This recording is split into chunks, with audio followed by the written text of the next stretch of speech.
कि बिहार में चुनाव के बाद क्या ओपोजिशन ने ये मान लिया है कि उनको जनता ने नहीं हराया, एक करप्ट मैनेज सिस्टम के वजह से वो हारे हैं? हाँ 100% मान लिया है। 100% अपोजिशन ने मान लिया है। अपोजिशन के एक एक नेता के मन में, हालांकि हमने पिछले चुनाव में जब आपसे चर्चा की थी संभवतः, तो मैंने ये बताने की कोशिश की थी कि मात्र एक कारण नहीं है ये हार का, हाँ ये सबसे बड़ा कारण है। SIR बिहार में अपोजिशन के हार का सबसे बड़ा कारण है।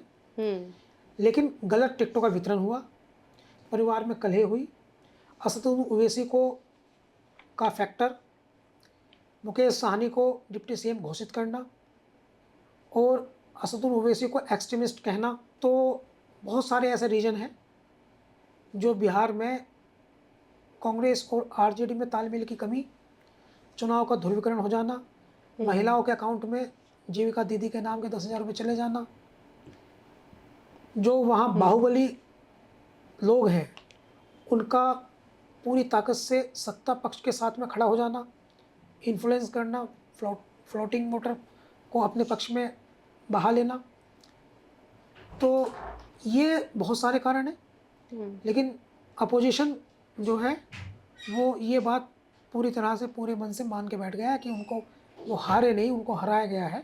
और हराने का जो सबसे बड़ा रीजन है जिसको अपोजिशन ने बताया है, जिसको लेकर के उनकी मीटिंग्स हुई हैं, वो एक ही रीजन है और वो है कि हमारे वोट काटेंगे और सत्ता पक्ष को वोट करने वाले लोग जो हैं, यानी उनका जो समर्थक समूह है, उनके वोट बढ़ाएंगे।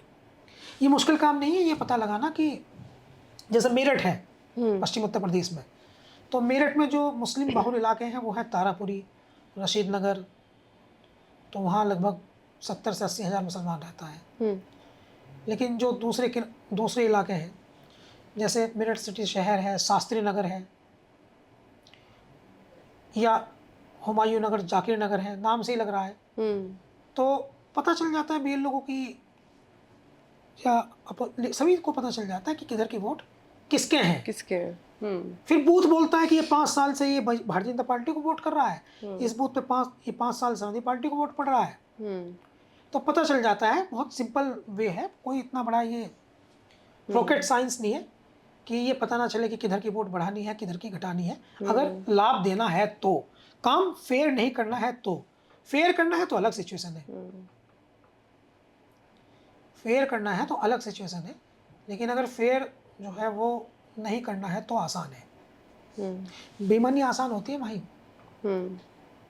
कठिन रास्ता तो ईमानदारी का होता है, यही जीवन है।